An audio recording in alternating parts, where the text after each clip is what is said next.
Не успяхме да отбележим гол в този матч. Това си е наша стара слабост. Така и поради тази причина пропуснахме обаче, допуснахме там малки грешки. Черноморе отбелязаха 2 гола. Може би това така предупредили изхода от срещата.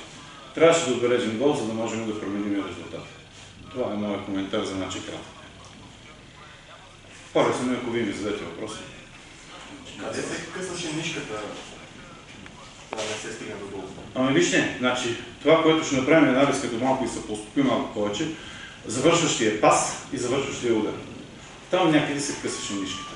По-голяма концентрация трябваше от хората в средата, за да изведат нашите нападатели, а също и там вече, когато трябваше да се избере точния момент, кога да се стреля, кога да се подаде, някъде пропуснахме.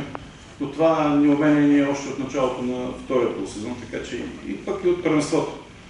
Вкарали сме само 10 гола, което е крайно малко, за да ни донесе някакъв успех и повече точки. Това е за съжаление. Господин Тенев, на Марек очевидно му липсва класа заедно. Не бих казал класа, защото последните 2 мача Марек играе, то доста добре. Ако на вас Марек не ви хареса играта, не мога да се съглася. Това, че не отбелязваме гола, това е друг проблем. Това е вече неумение, това е прибързаност, това е, как да кажа, огромно желание да вкараме. Не става, не се получава. Малко късно обаче заиграхме така, както трябва. Смятам, че играем, нали, сега да говорим празни приказки, играем добре, пък падаме. Наистина губиме, но ако бяхме отбелязали гол, може би щяхме да променим резултата точно в този матч.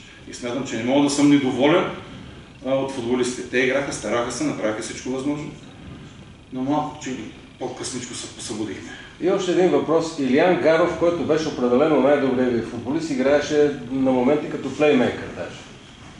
Ние в края на матча рискувахме всичко, даже видите, че и Милен Лахчев го изкарахме в първни позиции, но с тези футболисти разполагаме, с тези играем. Това е. Като скамейка сме недостатъчно, как да кажа. Нормално е да човек да разполага с повече равностойни футболисти. Но това са нашите възможности за момента. Това е, не? Благодаря.